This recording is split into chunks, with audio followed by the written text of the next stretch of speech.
Praise be to you, Yahuwah my Elohim. Praise be to your Son, Yahushua my Messiah. I come at your feet in the name of your Son. Thank you for the knowledge you pour unto me, and thank you for breaking all the shackle that was bound on my face. Yahuwah, you are the only true living God. Indeed. Thank you for your Yahusha, whom you truly love. You are Elohim, the Elohim of the Yahudim. Shalom family, this is Pierre Ligi, and you're listening to The Remnant Awakens. I'm grateful you're here with me again.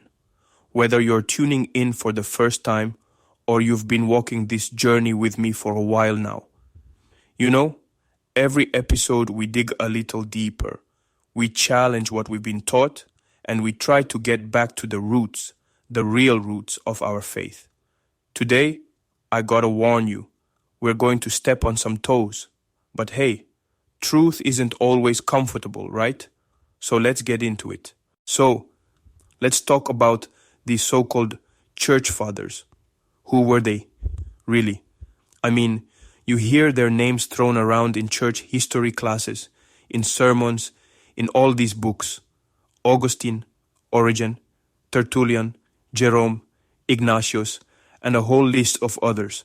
These are the guys that came after the original disciples, after the apostles had died. They weren't walking with Yahusha. They didn't sit at his feet. They didn't hear his voice with their own ears.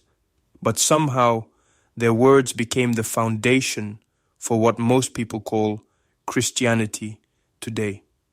I mean, think about that for a second. The faith that was handed down to the apostles, the faith that Yahusha himself lived and taught, suddenly gets filtered through men who never even met him. That's wild to me.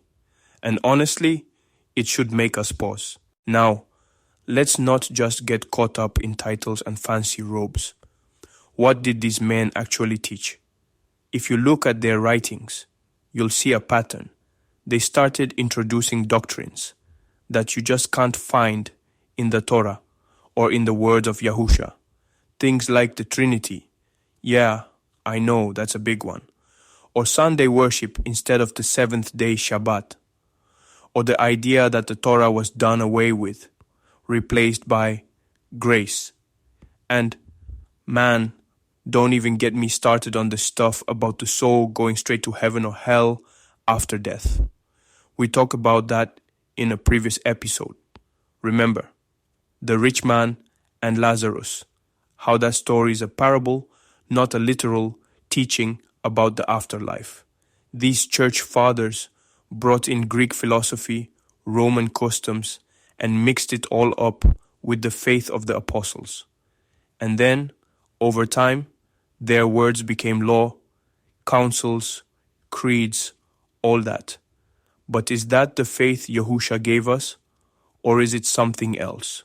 Let's just be blunt for a minute. These men, these so-called fathers, they had a real problem with Yasharel, with the people of the covenant. I mean, you read their letters, their sermons, and it's right there. They called the Hebrews cursed, said their promises were taken away, and basically tried to erase the identity of the chosen people. That's not just a little bias, that's straight up hatred. And it's not just history, it's the root of a lot of the anti-Torah, anti-Hebrew stuff you see in churches today. It's wild, but it's true. And if you're grafted in, if you're part of the remnant, you gotta know where this stuff comes from. It didn't start with Yahusha. It didn't start with the apostles. It started with men who wanted to build something new, something Roman, something Greek, something that looked Nothing like the faith of Moshe, David, or Yahusha. You know, Yahusha actually warned us about this. In Revelation chapter 2 verse 2, he says, I know your works, your labor, your patience, and that you cannot bear those who are evil. And you have tested those who say they are apostles and are not, and have found them liars. That's heavy. He's telling us, don't just accept anyone who comes in his name. Test them. Look at their fruit. Are they keeping the commandments? Are they teaching what he taught? Or are they building their own thing? I mean, we talked about this before, how the real Messiah warned us that many would come in his name, but not all of them are legit.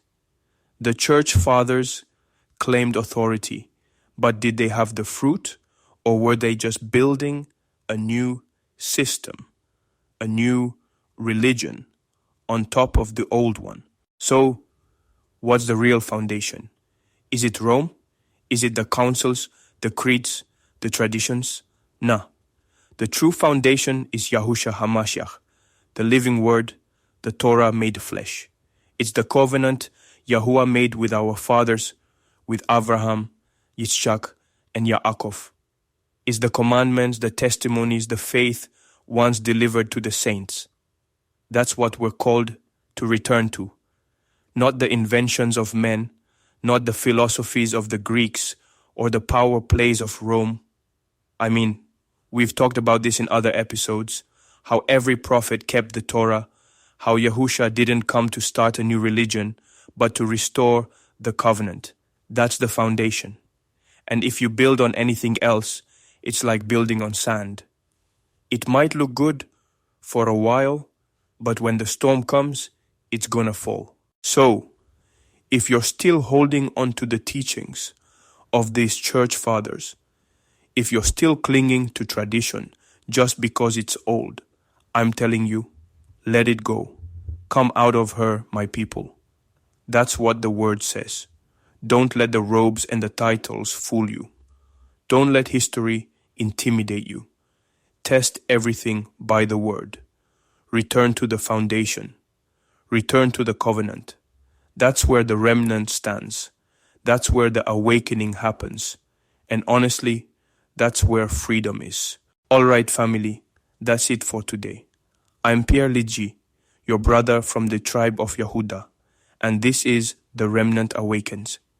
If this message stirred something in you, don't keep it to yourself. Like this video, so it reaches more people. Subscribe if you're awakening to truth. And comment below with what stood out to you the most. And if you know someone still sleeping, share this episode with them. Until next time, Shalom. See you all on the next episode.